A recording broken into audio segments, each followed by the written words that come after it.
Como vocês podem ver, eu estou aqui no meu consultório, ele é pequenininho, modesto, estou com a luz baixa, tá? No geral, não trabalho com essa luz tão baixa, aqui na verdade é o modo relaxamento. Mas sim, sou esteticista e cosmetóloga e eu me formei depois dos 35, beirando os 40 anos, tá? Me formei, na verdade, aos 38 e estou aqui como esteticista e cosmetóloga, montei meu consultório, estou trabalhando e vou te contar como é essa experiência de transição de carreira. Eu passei pela minha transição de carreira, sim, de administradora de empresas, atuante, inclusive com gestão e docência, para a área de estética, e eu fiz isso me formando em estética aos 38 anos de idade. E eu vou contar essa experiência para vocês hoje. Antes de qualquer coisa, eu gostaria muito de pedir a vocês que, por favor, se inscrevam no canal, deixem um comentário, deixem um like. Isso não custa nada para você e ajuda demais o meu canal. Ajuda o YouTube a saber que o que eu tô falando faz sentido, que você está gostando de ouvir, que está contribuindo de alguma forma, tá bom? Então, eu te agradeço demais se você puder deixar o seu like. Esse vídeo eu quero dedicar, né, especialmente, eu gosto muito de falar aqui para mulheres, claro que homens podem assistir esse conteúdo, mas eu gosto muito de falar para mulheres que têm aí uma faixa etária parecida com a minha, que vivem as mesmas dores e alegrias dessa fase aqui do pré-40 anos, ou dos 35 aos 45, porque nós somos muito parecidas, nós passamos pelo mesmo nível de turbulências emocionais, hormonais, e eu quero te contar hoje que eu fiz a minha transição de carreira. Quer dizer, eu não sei nem se eu posso considerar isso como uma transição, porque eu continuo dando aula em administração e, claro, eu faço a gestão aqui do meu consultório. Mas entrar numa área totalmente nova, oferecer esse serviço ao mercado, ele realmente é um desafio. E se você está passando ou passou por isso, deixe aqui um comentário, me deixe saber que não sou só eu, tá? Vamos compartilhar essas experiências. Então, aos 35 anos, mais ou menos, eu resolvi entrar no curso de estética e cosmética.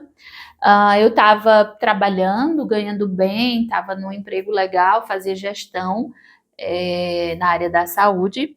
E aí eu entrei no curso de estética, mais por uma questão de hobby mesmo, mas eu pretendia atuar só a título de hobby, aquele hobby lucrativo, né? E aí eu fui estudando, gostando muito da área, fazendo alguns outros cursos fora da área, porque na estética e cosmética a gente tem a graduação, mas a verdade é que exige muito estudo contínuo da gente. Eu sempre falo que cada procedimento que a gente quer implantar no nosso consultório exige uma nova formação, né, para aquele procedimento. Então, pretendo ainda colocar muitos certificados aqui, mas como vocês podem ver, é uma série de certificados de conhecimento que a gente tem que buscar. E aí entrei como hobby, estava trabalhando, ganhando bem, né? Estava sendo bem remunerada. Entrei para estética e cosmética e me formei. Só que entre a formatura e eu estar só paquerando com algumas coisas para comprar, tinha comprado uma maca, tinha comprado um kit de limpeza de pele, umas coisinhas bem básicas. Eu fui desligada do meu emprego em 2024, né? Demissão sem justa causa. E aí eu tive que botar em prática aquilo que era o meu serviço de agulha, que estava na agulha no momento, né? E aí eu coloquei, né? Fui aperfeiçoando, terminei de montar o consultório. Ele já tá bem mais evoluidinho de quando eu comecei para cá. E aí eu fiz essa transição de carreira e eu vou contar para você 3 coisas que mais assim mexeram comigo nessa questão da transição de carreira. A primeira delas foi medo de me apresentar às pessoas que já me conheciam. Sou bem assim conhecida aqui na região, né? Pelo fato de eu ser professora há mais de 10 anos, professora universitária, então eu tenho muitos conhecidos. As pessoas me conheciam muito da área da educação de nível superior, né? Professora dos cursos de administração. E aí, de repente, eu tinha que mostrar uma nova cara, uma nova Tamires. Não que eu perdesse minha essência. Na verdade, eu sempre trabalhei para não perder minha essência, para ser a mesma Tamires que as pessoas conheciam. Mas, assim, a verdade é que você precisa se mostrar diferente. Então, isso me assustava um pouco. Ai, como é que eu vou falar para as pessoas que eu estou trabalhando com estética agora, que eu estou trabalhando com procedimentos? Como que as pessoas vão me ver? Será que vão aceitar o meu serviço? E aí foi muita terapia, muita... Nossa, foi um desafio grande a ser superado. para que eu rompesse essa barreira e fizesse a inauguração do meu consultório. E aí o terapeuta, na época eu estava com um terapeuta, e ele disse: você vai marcar uma data para você fazer essa inauguração desse consultório. E assim eu fiz, marquei uma data e convidei algumas pessoas assim bem selecionadas mesmo, porque como é aqui na minha casa, né, convidei pessoas estritamente próximas do meu ciclo para fazer essa inauguração, mas fiz, cumpri a data, fiz. E aí aquela história, tô fazendo isso, olha aqui, chamando as amigas, vamos aqui, deixa eu treinar em você, eu posso fazer um antes e depois, e fui treinando, e fui tendo parceiras, modelos, sorteava limpeza de pele para ciclos de pessoas conhecidas, vou sortear isso e tal, a pessoa vinha, não pagava nada, mas eu pedia fotos e tudo, sempre tomei o cuidado de pegar a assinaturazinha, fazer a anamnese, e assim eu fui ganhando prova social, e as pessoas foram vindo, você tá fazendo limpeza de pele, eu queria fazer, e graças a Deus as pessoas confiam na minha postura, no zelo que eu faço as coisas. Eu acho que até me ajudou o fato de eu já ter tantos conhecidos aqui na Serra, isso foi até um ponto positivo para mim. E aí eu consegui que as pessoas confiassem no meu trabalho, até me surpreendi, né? Muitas pessoas, muitos pacientes maravilhosos que passam por aqui pelo consultório, pessoas amáveis que eu gosto demais, que eu tenho muita admiração e eu me sinto muito bem de atender essas pessoas. E aí, isso foi me deixando assim bem animada, né? Hoje meu consultório já vai fazer 1 ano, no mês que vem, né? Eu estou em 2026, e aí em junho, mês que vem, vai fazer 1 ano do consultório, mas assim, muitos pacientes maravilhosos já passaram por aqui, e o desafio que eu superei desse início foi isso, romper essa barreira de me expor no mercado e dizer, estou fazendo isso aqui agora, porque não é fácil. Se você está passando por isso, né, ou se você já passou por isso, você sabe que não é fácil. O medo que a gente tem de ser rejeitado, de apresentar uma proposta e as pessoas não aceitarem nossa proposta, é muito grande.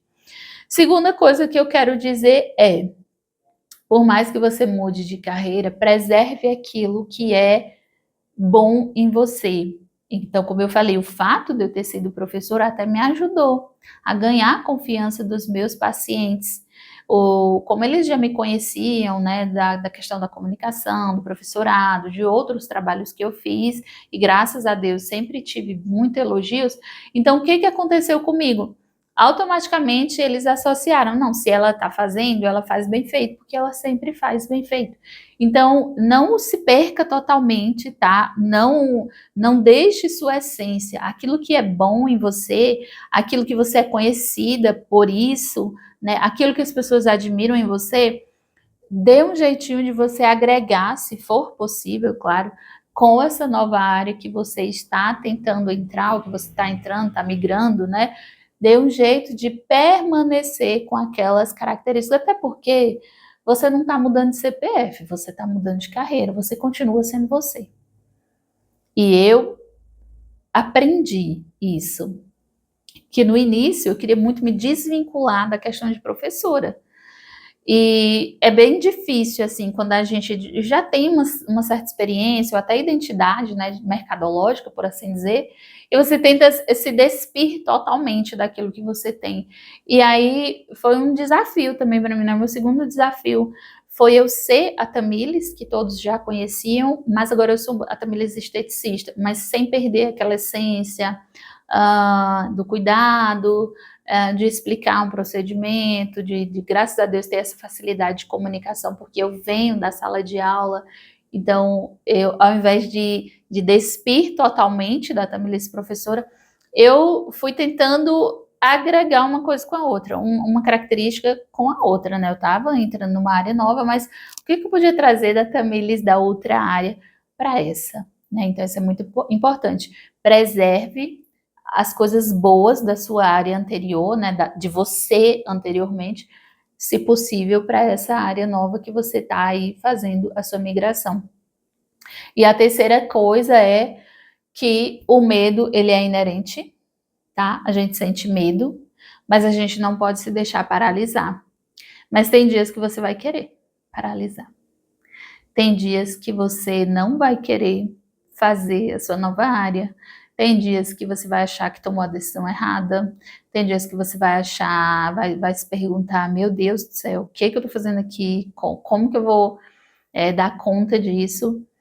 E você vai ter medo de se divulgar por medo de sustentar a divulgação daquilo que você está fazendo. Deixa eu ser mais clara.